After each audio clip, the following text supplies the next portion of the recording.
Hello, everybody, and welcome back to the Who's podcast with me, Phil. Me, Scott. And on this episode, we're going back to Random Who. And if you can remember, the last time our randomizer selected the Tom Baker story, Revenge of the Cybermen. So we'll be talking about that a little bit later on. But first, we've actually got some news, haven't we? Yes. No. Yes, Yeah. indeed. Yes. You got to say you got to do something more than nod, Scott, because this is this is audio as well as YouTube. Yes. So I think before we go any further, just in case you can hear any sort of background noises or anything like that, it's because we've got fans going in each of our respective rooms. I've also got windows open, so you might hear cars going past and whatever. As you're probably hearing right now, if your microphone's picking up on it. It's just too damn hot in London right now. We've been having over 30-degree heats for the last 2 weeks, it feels Yeah. like. So having all the windows and doors shut and no fans on, recording a podcast and a video, it's just a big no-no. So if you do hear anything in the background, we do apologise, but it's just too hot to do anything other than that. Okay, so apologies out of the way. That's the housekeeping done. So let's get on with the news. Now, it's not the usual news. It's, well, basically something we haven't done for a very, very long time. It's merchandise news, Scott, isn't it? Yes. Yes, indeed. Yes. So that Finally. means that means it's a very, very long overdue return to Omega's Tat Corner. You pester me with trinkets! Okay, now it broke, or was it last that just after we recorded last week, was it, Scott? I can't remember now, actually. Must have been. Must Well, have been. but basically, there's some new sonic screwdrivers being released. Now, I say new; they're actually sort of it's what we've had before, but these are sort of new Fifth Doctor sonic screwdrivers, and you're going to see if you watch us on YouTube, you see them come on the screen in a moment. So we got new Fifth Doctor sonic screwdriver, an Eighth Doctor sonic screwdriver, and also a Master laser screwdriver. So now these are due for release in August this year, and it's got a limited run on each of them up until the end of this year. So what makes them special? Well, they're shiny, aren't they? Shiny. Very Yes. shiny, yes. Now I'm looking at the Um. thing here. They are electroplated magnetic finish. How posh. How very posh, indeed, indeed. So now these appear to be retailing at the moment for 22.99 each. How was it? I thought I'd think it'd be more. I thought it would have been as well, actually, because it's a limited run. But I mean, they do look very, very nice. I'm looking down at my iPad here, and they do look sort of rather shiny. Would you be going for these as well, Scott? Do you think? Would you purchase these? I'd get the laser sonic screwdriver. I don't own a master sonic screwdriver, so that would be kind No, of cool. That no, would be cool. it would be. Go for that one. Now they come with the usual sound effects as all the previous ones done. I've never owned, like myself, like you, Scott, on myself. I've never actually owned a laser screwdriver, so I'm assuming that has the usual sound effects and lights Hmm. and so on and There so is on. a different sound for when the lasers are used though, so maybe they'll put that in there. That'd Oh, be right. cool. That'd be Okay. a really cool That would be addition. good. Yeah. Okay. Yeah. So I mean, so you say they're coming towards the end of August. They'll be up until, well, I suppose you could say in the shops long enough to get them for Christmas before they disappear altogether. So not only is it sort of the usual tat, but it's also Christmas tat in July. Yes. How about that? Yeah. Hey. Yeah. You do love Christmas, Scott, don't you? You do love it. So yeah, so that's it for Tat News. And that's it really for the news. I suppose really, Scott, I suppose the only thing we should say, because this happened a couple of weeks ago, that sadly Justin Richards sadly passed away, and we haven't mentioned this previously because I think we it just sort of have time to fit it all in when we recorded. So we're sort of saying this now. He's long been known in Doctor Who circles, wrote loads of Doctor Who novels, done some stuff for Big Finish, amongst other things as well. But he's mainly known for Doctor Who. By all accounts, those who met him said he's an incredibly nice guy. And he also wrote one of your favourite Doctor Who books, didn't he, Scott? Yes, the resurrection casket. Right. Yes. Okay. So I'll have to read that myself now. What was so good about it anyway? Well, it had pirates in it, and it was just very interesting. Oh, okay, with some okay. plot twists. Because you're very big on history. You're a bit of a you do enjoy history and all that kind of thing, don't you? So was it more of a historical No, story? it was space pirates. It was Ah, right. Okay. yeah. So Okay. But yes, I mean, it was only 64. It was no age whatsoever. So obviously, I know this happened like a couple of weeks back, but obviously, our thoughts and best wishes go to his family at this time. So there we go. So that's it for the news. So coming up next, we are going to be discussing Revenge of the Cybermen as selected by our randomizer. So for another episode then, that was the news.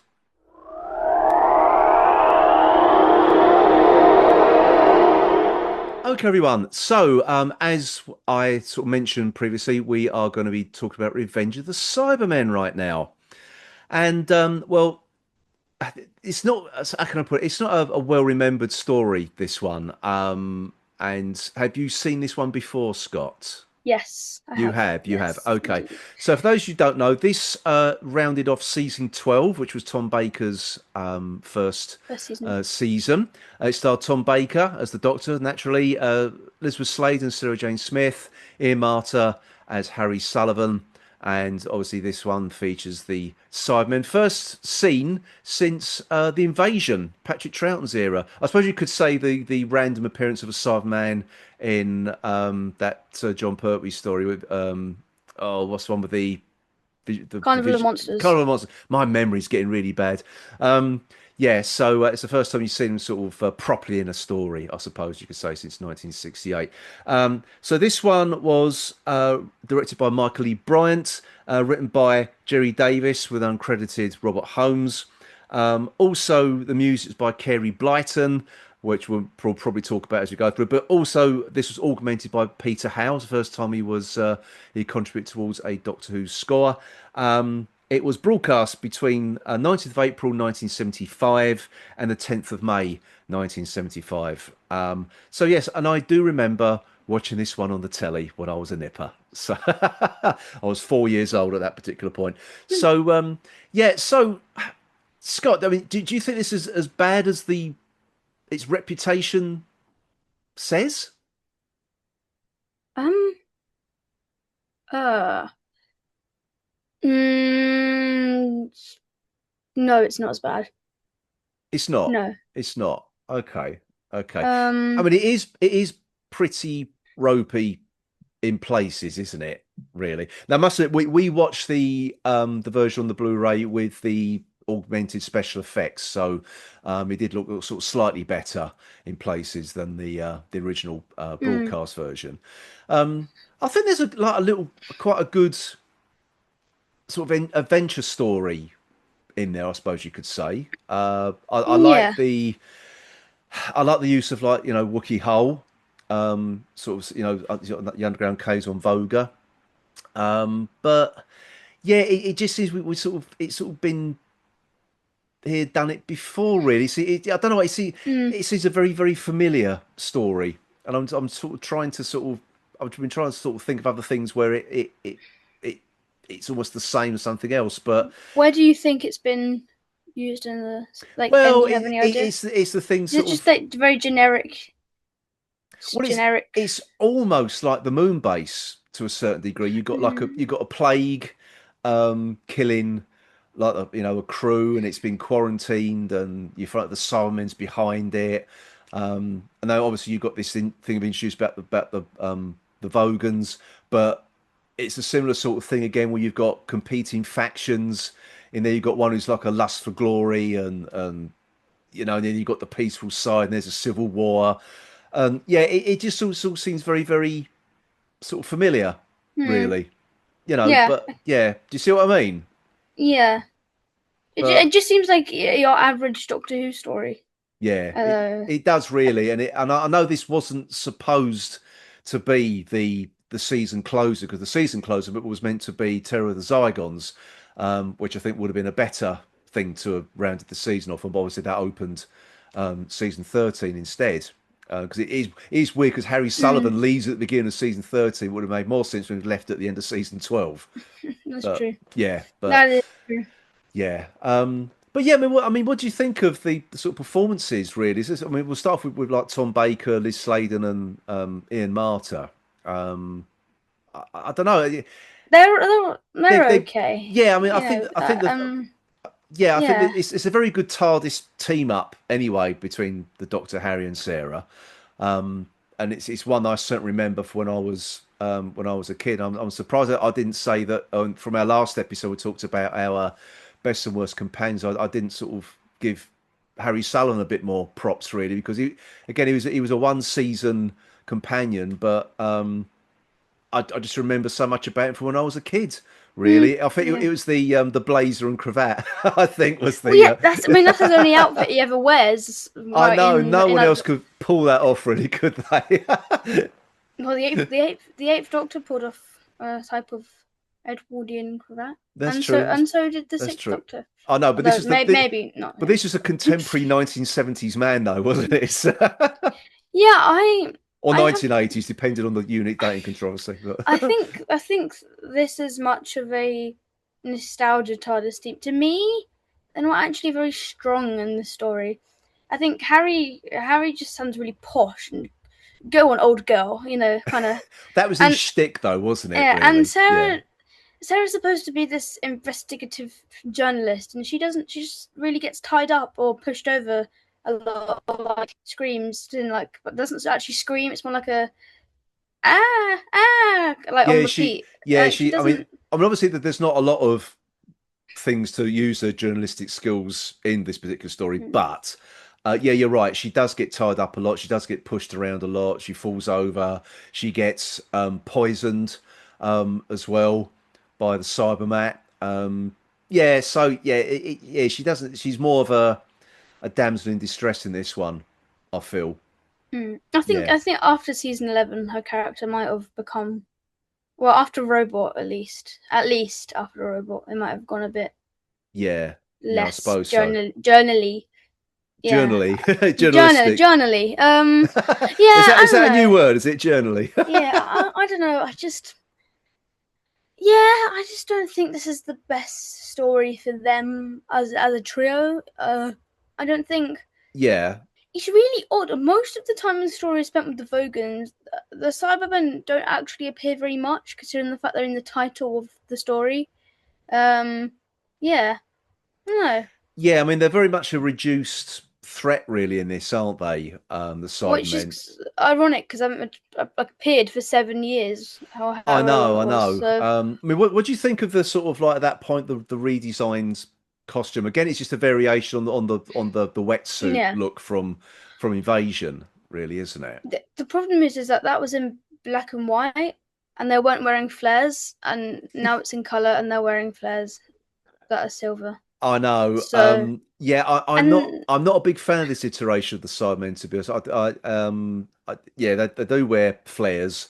I don't like all the piping that goes down their arms and legs because it doesn't really sort of they're just like empty bits of tubing stuck to their arms. They don't actually go anywhere. They're not connected to anything. So it just looks a bit shoddy, really. cheap.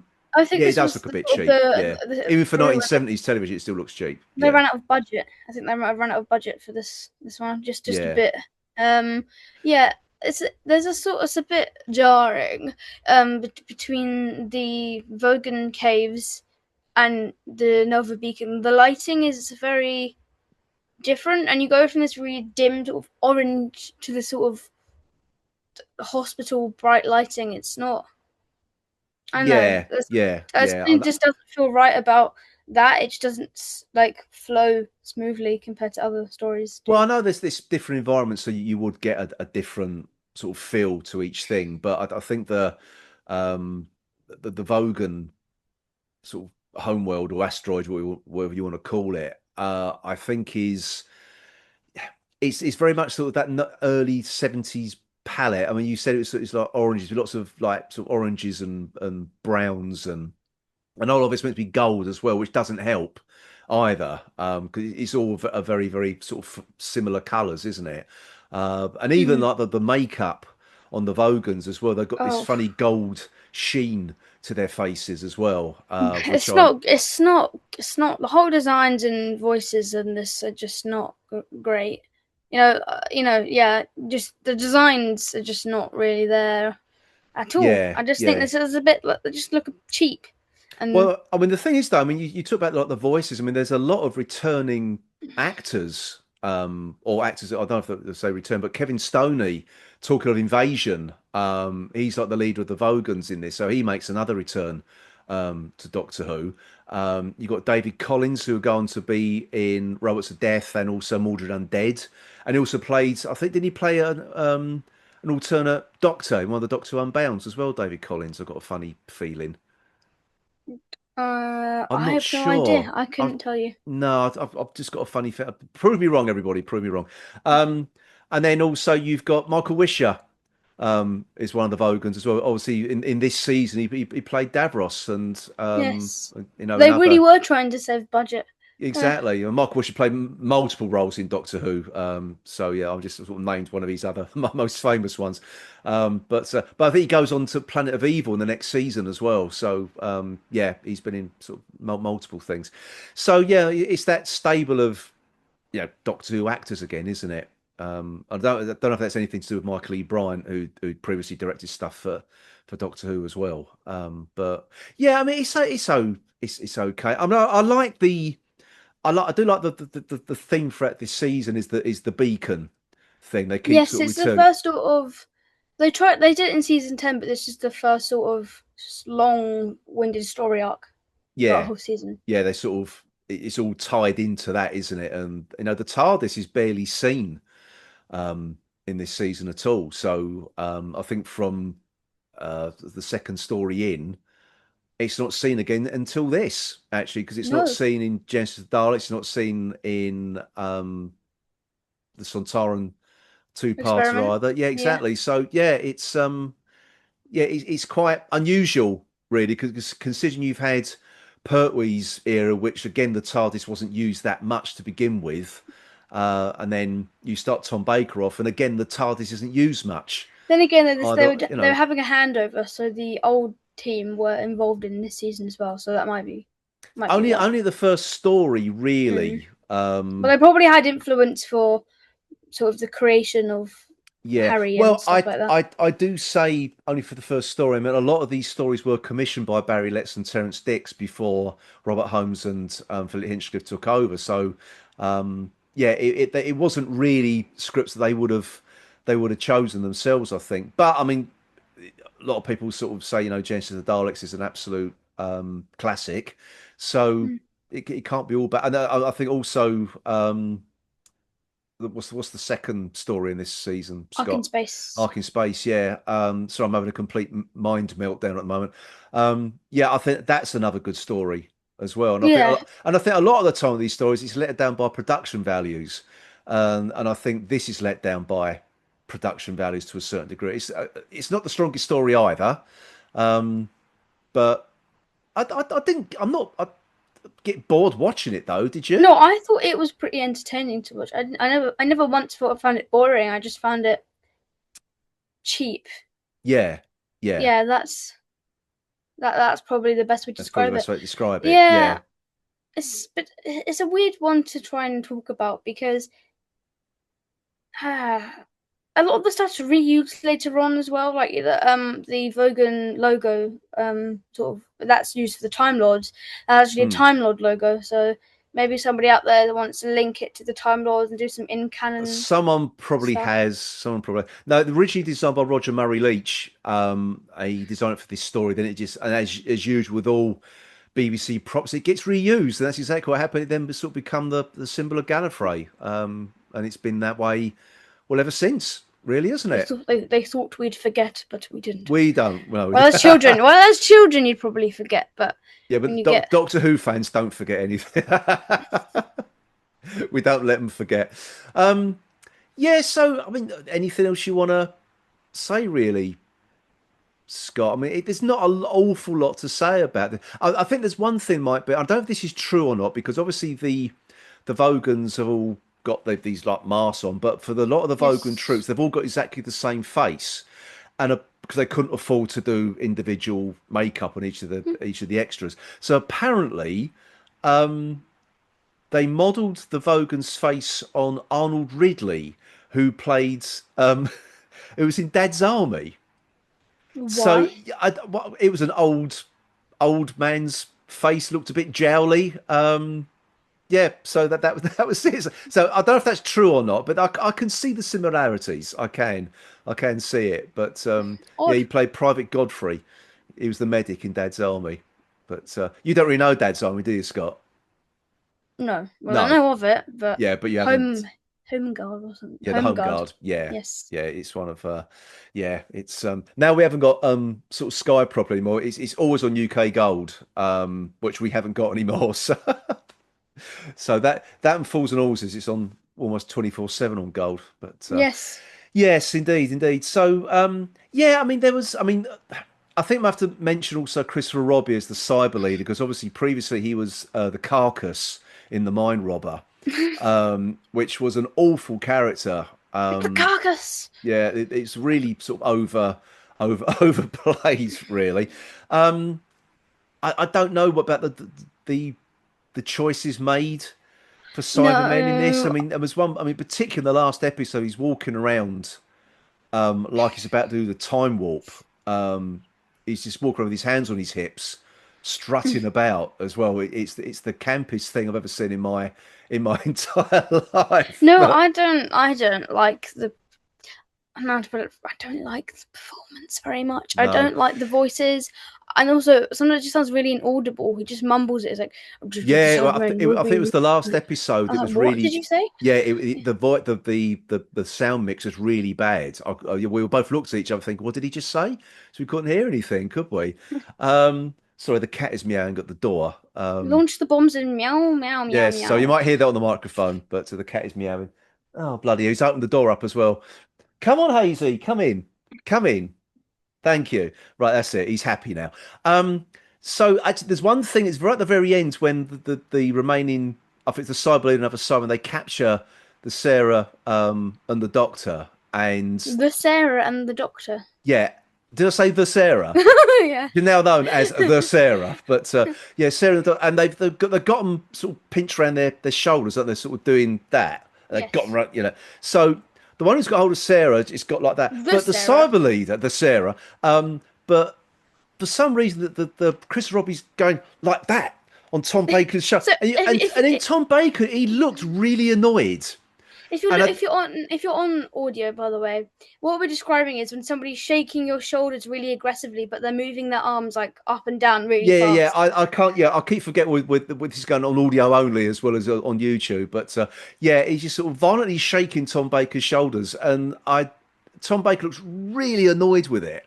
He's not. He's like he's trying to sort of be sort of hurt, and he's more sort of staring at him like, let go of me right now, or Yeah, I I know. will. He looks really annoyed with it, but and then he comes across. He said, "Oh right, we get the point," and it's sort of, and the look on his face is sort of like that was you overdid that bit, mate.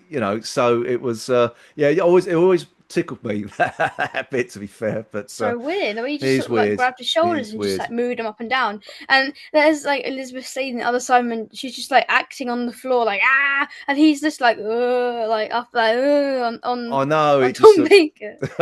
it looks really silly. Anything else you want to add, Scott, before we sort of give it a score? Really? I don't really know. The thing is, there's not much to it. I mean, obviously there's the two sort of Vogan factions, but that's not really explored very much. I don't know. It just does. It's just not. It's just not a very memorable story. No, I it's think not, that's is so it? much be its problem. And it's sad because it's Tom Baker's only Cyberman story, and the only Cyberman story for another, what was it, 6 years? So Something like that, yeah, until wait, no, Earthshock. 7 years. Yes, Yeah, Two. 82, is it? yeah. 82. Season 18 went from late 1980 to early 1981, and then gap, and then yeah. Okay, I'll take your word for it. I've got no idea. So how are we going to score this one, Scott? Out of 10, what are we having? You can No, go you first. can go first. You can go first. No, I don't know. Like It's all right. I'll go first. It's not that bad. So I did quite enjoy watching it, but there's so many things that sort of let it down, I think, Down. really. So I'm going to give it a 6 out of 10. Yeah, I'll give it a 6. I don't think it deserves any higher. If you No, I get what I don't. mean. I don't actually. So, No. okay. Yeah, 6 out of 10. So, from each of us. Okay. Yes. So, we now need to know what we're going to be doing next, don't we? Indeed, So, we do. we do. So, it's going to be time to fire up the randomizer again. So, are we ready, Scott? Yes. Are we ready? Okay. Ready. Because I'm going to set off the randomizer right now.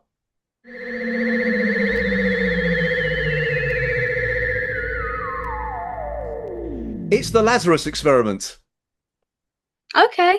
Okay, so we got some David Tennant. Wow. Okay. It's quick and easy. It is. 45 minutes. Yes, indeed. So that's what we're going to be doing. Well, on next episode when we do a random Who anyway, but we want to do something else. Why do we keep in getting between. really sort of hated or just I like don't know. forgotten stories? I don't know. Yeah, I don't remember much about. Well, I do remember a bit about the Lazarus experiment. It's got but, Mark Gatiss and that ugly spider creature, and he like sneezes, and it turns into that huge thing.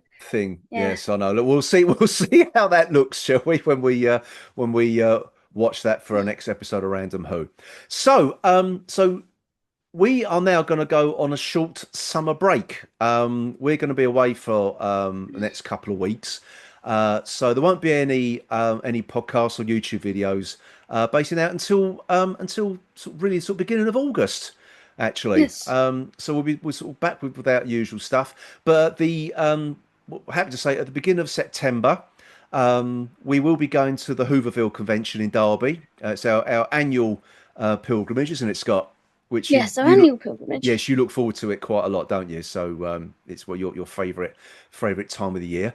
So we'll be doing our usual report on that at the beginning of September. So, but in between then, now and then, we've got some other sort of our usual fare to come, I should say. So there we are. Yeah. So that just about wraps up this episode. So we're going to go on our summer holes. So until then, it's goodbye from me, Phil. And goodbye from me, Scott. Goodbye.